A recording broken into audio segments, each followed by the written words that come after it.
everyone, welcome to Knowledge of Law. In this video we talk about भारतीय साक्षर अधिनियम 2023 की बात कर रहे हैं। हमने जैसे कि आपके साथ लास्ट वीडियो में प्रॉमिस किया था कि भाई हम इसके ऊपर डे टू डे वीडियो बनाएंगे और आपके लिए डे टू डे हम ट्राई करेंगे कि आपके लिए ईच एंड एवरी डे कुछ नए नए टॉपिक आपके साथ डिस्कस कर सके। ठीक है, तो guys in this video we talk about भारतीय साक्षर अधिनियम पार्ट सेकंड। हमने पार्ट फर्स्ट कर चुके हैं, चैप्टर फर्स्ट कर चुके हैं। तो चैप्टर फर्स्ट में हमने देखा था सेक्शन 1 डेफिनेशंस को लेकर। ठीक, ऑल डेफिनेशंस हमारी कंप्लीट हो चुकी हैं। अगर आपने पहले की वीडियो वॉच की है वेरी गुड, अगर आपने पहले की वीडियो वॉच नहीं की तो guys please for the concept and clarity video को वॉच कर लीजिए। Now let's start this video. This video will talk about part second. Part second किसको डील करता है? चैप्टर 2 को। चैप्टर 2 किसकी बात करता है? रेलेवेंसी ऑफ फैक्ट की। रेलेवेंसी फैक्ट की अगर हम बात करें इसमें सेक्शंस कितने हैं?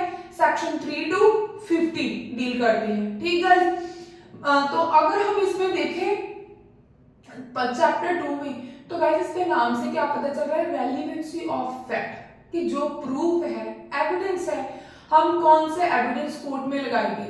वही लगाएंगे जो हमारे रेलिवेंट होंगे, फैक्ट के साथ रेलिवेंसी होगी, वही चीजों को, वही प्रूफ को, एविडेंस को हम कोर्ट में सबमिट करेंगे। इसी की बात कर रहा है हमारा सेक्शन 3। सेक्शन 3 क्या बात कर रहा है कि जो हमारे एविडेंस है कोर्ट में कब दिए जाएंगे? Evidence may be given of fact in issue and relevant effect. जो हमारे एविडेंस है ये कोर्ट में फैक्ट इन इशू के ऊपर दिए जाएंगे या फिर रेलेवेंसी ऑफ फैक्ट। ये दोनों चीजें अलग अलग है। अगर आपने डेफिनेशन रीडिंग की होगी तो आपको पता होगा कि फैक्ट इन इशू अलग डेफिनेशन है एंड रेलेवेंट इफेक्ट एक अलग डेफिनेशन है। आपको मैं बताना गाइस कि फैक्ट इन इशू सेक्शन 2 कौन सा इसका सबसेक्शन है एंड इसका भी रेलेवेंट इफेक्ट का सेक्शन 2 डेफिनेशन कौन सा सबसेक्शन है। ठीक, तो हम सबसे पहले आपको बता दें, एग्जांपल के ऊपर लेकर आ रही हूं आपको सीधा। ठीक गाइस, ये देखिए, जब भी ये है क्या है भाई? कोर्ट है। कोर्ट में ए और बी दोनों फ्रेंड्स हैं। ठीक, इन दोनों में इस प्रॉपर्टी को लेकर कोई डिस्प्यूट हो गया। ठीक, अभी ए ने सूट फाइल किया है बी के अगेंस्ट। ए क्या बन गया? प्लेंटिफ। बी के अगेंस्ट क्या? बी क्या बन गया? डिफेंडेड। ठीक, इसे मैं यहीं पर छोड़ रही हूं, इस चीज को मैं यहीं पर छोड़ रही हूं, इसे थोड़ा सा इसके साथ पढ़ेंगे। Evidence may be given in any suit और प्रोसीडिंग ऑफ द एग्जिस्टेंस और नॉन एग्जिस्टेंस। ठीक भाई, of every fact in issue, of fact in issue and of such other fact as are hereinafter declared to be relevant of on no other। ठीक, अब आते हैं इस example के ऊपर जो हमने छोड़ी थी कि इन्होंने क्या है भाई, आज इस ये वाला बी बोल रहा है मेरी प्रॉपर्टी है, ए बोल रहा है मेरी प्रॉपर्टी है। ठीक, सूट फॉर डिक्लेरेशन का सूट लगा है मान लो। ठीक, तो अभी क्या है भाई, जो ए ने इससे पूछा गया इसी की गवाही चल रही है मान लो। ठीक है, इसकी पीडब्ल्यू की गवाही चल रही है, पीएफ लिखा भाई, किसके वकील साहब कर रहे हैं? डीडब्ल्यू के एडवोकेट। ठीक, इन्होंने इससे पूछा पीडब्ल्यू से कि क्या ये प्रॉपर्टी की मालकी, ऑनरशिप आप पेश कर सकते हो? कोई डॉक्यूमेंट है आपके पास? ए ने बोला हाँ जी है मेरे पास। क्या आप इस प्रॉपर्टी के मालिक? ए ने बोला यस। उन्होंने बोला कि आपके पास कोई डॉक्यूमेंट है, कोई प्रॉपर्टी की ऑनरशिप जो डीड है, जो सेल डीड है, जो कोई रजिस्ट्री है, पावर ऑफ अटॉर्नी हो, जो कुछ है आपके पास? तो वो बोल रहा है। ठीक, तो पूछ रहे कि आज अभी आप शो कर सकते हो? एग्जिस्टेंस मींस कि सेम डे आपके पास है तो आप क्या हो कि रेलेवेंट चीज है। अगर आप प्रॉपर्टी का कोई सूट कर रहे हो तो प्रॉपर्टी के साथ आपके जो भी रिलेटेड डॉक्यूमेंट होंगे मस्ट बी इंपॉर्टेंट। ठीक, फिर वो क्या पूछ रहा है कि अगर आपके पास है तो आप अभी एग्जिस्टेंस में है तो आप पेश कर सकते हो।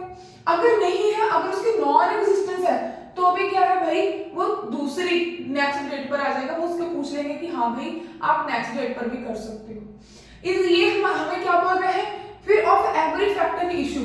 ठीक, जब भी हमारा कोई भी मैटर हम कोर्ट में जाते हैं, ठीक, कोर्ट में क्या है, हम दो ही चीजों के ऊपर, fact of issue and relevancy of fact के ऊपर ही एविडेंस पेश करेंगे। नहीं तो हमारा जो सेक्शन 3 है ये इस चीज को पावर नहीं करता कि आप इररेलेवेंट चीजों को कोर्ट में प्रूव कीजिए। ठीक है, बिल्कुल क्लियर बात आपको बता रही हूँ कि जो हमारा सेक्शन 3 है ये इस चीज को बार करता है, मींस इस चीज को एम्पावर नहीं देता कि आपकी जो चीज आपकी रेलेवेंसी बनती है, या तो वो फैक्ट के साथ रिलेटेड हो, या फिर रेलेवेंसी हमने आपको बता दिया, ठीक, उसी चीज को आप कोर्ट में लगा सकते हो। अब थोड़ी सी मैं आपको एग्जांपल बता देती हूँ, इलस्ट्रेशन। पहले एक एक्सप्लेनेशन देखेंगे। एक्सप्लेनेशन में यही बताया गया कि आपके पास सेक्शन 3 आपको क्या पावर देता है। एक्सप्लेनेशन देख लीजिए गाइस, आप अपना बेयर एक्ट अपने पास रख लीजिए, ठीक, उससे क्या होगा कि आपको इजीली अंडरस्टैंडिंग हो जाएगी। Explanation, this section shall not enable any person to give evidence of a fact which he is disentitled to prove by any provision of the law for the time being in force relating to civil proceedings। अगर civil cases में हमने आपको बता दिया कि भाई अगर तो कोर्ट ने बोला है कि भाई समन 2 बार ही जाएंगे, ये देखो क्या बोला है कि भाई अगर कोई भी सूट है, ठीक, उसमें क्या है कि पार्टी को उसके सेम एड्रेस के ऊपर समन चलेगी, ठीक भाई, उसने अभी क्या किया, रिफ्यूजल कर दिया। ए और बी के बीच में कोई डिस्प्यूट चल रहा है, ठीक, कोर्ट की तरफ से बी को फर्स्ट टाइम समन चलेगी, ठीक, एग्जाम्पल की बात कर रही हूं।